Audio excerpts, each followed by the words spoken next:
Hello everyone, this is Epic Speakerman speaking. In today's video, we will analyze the 60th episode about the moments that you may not have noticed in the episode and what happened in the episode and will happen next.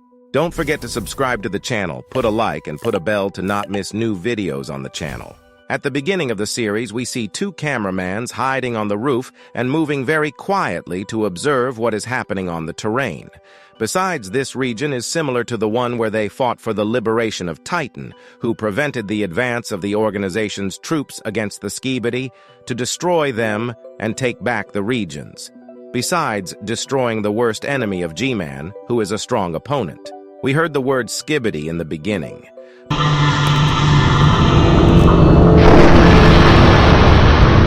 But when G-Man hears the laser Skibidi coming at him, who still managed to avoid being killed in episode 55 by Titan, I already said about him that he has a great speed, with which it will be hard to catch up with him and do some damage. We see him and G-Man interacting, but what are they talking about? I think they're talking about what's going on. That the agents have started winning every battle with the Titans. They've lost one of their main forces, which makes the Skibidis confused and don't know what to do, because they can destroy them all. Seeing how G-Man became very angry, and he quarreled with the other Skibidi, we can understand that it was about a captured Titan who was released, and they blame G-Man for the mistake of letting him free.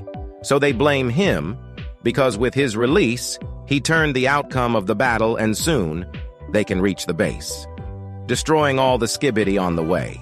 With that on G-Man, the Allies raised their weapons after he wanted to destroy the laser Skibidi, but isn't he in charge with them?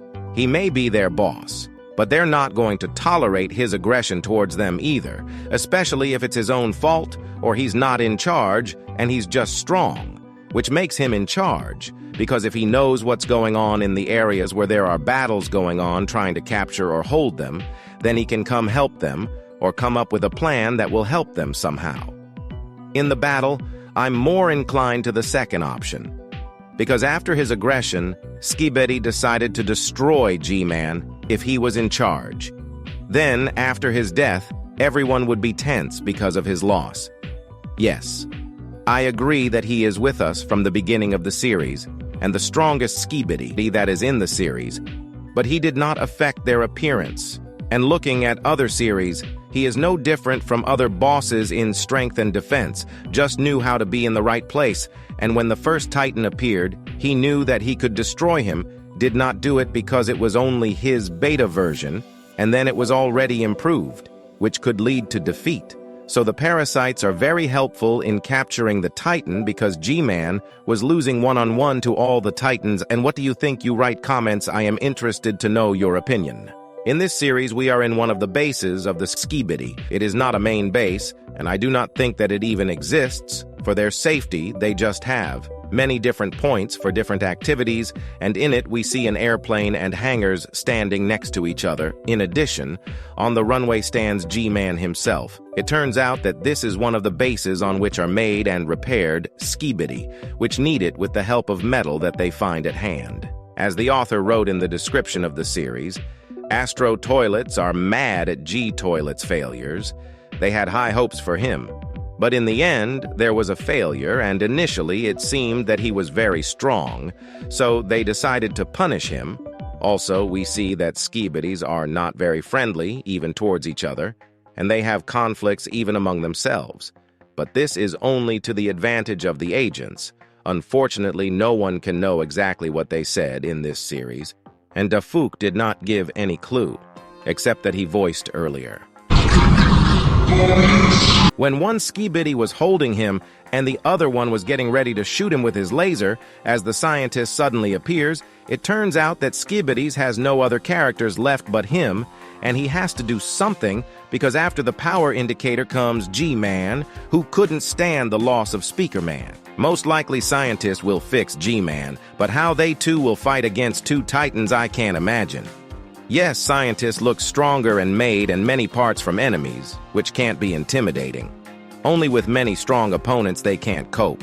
These speakers that he has on his chest he got after Titan TV Man fight with G-Man.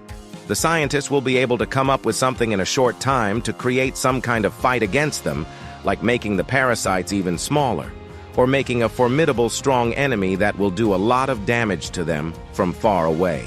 If the scientist was able to create the big parasite we saw in episode 57, he will be able to make a small one. But the problem is that will he be able to take control of the big Titan?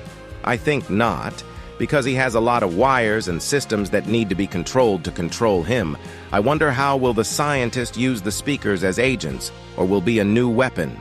The most interesting thing in this series is the moment from the big TV man, where all we saw was in the TV for the agents to watch what is happening through their partner who died after they were spotted, and do they know that they were filmed for the show? As we saw in the previous series, there were many moments that went into the cameraman's screen through which we watched what was happening. I think that the organization is watching this, telling others what and where is happening as much as possible, so they will be ready for the attack. So if in the next series will come to them Titans of theirs.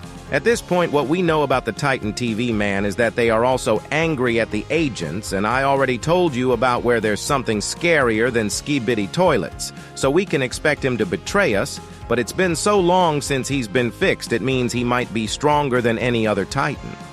Also, I want to say that this is the first episode where we see a peaceful time, and no one is fighting each other.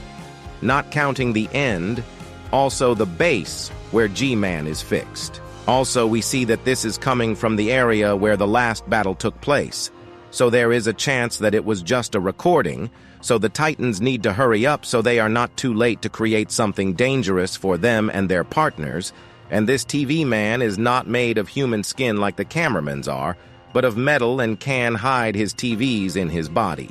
Don't forget to give a like, subscribe to the channel, and turn on the bell so you don't miss a video.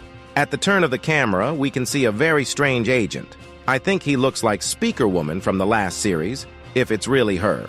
But we can find out later, each of the Titans and agents has one female partner, and it's cool because they are very strong.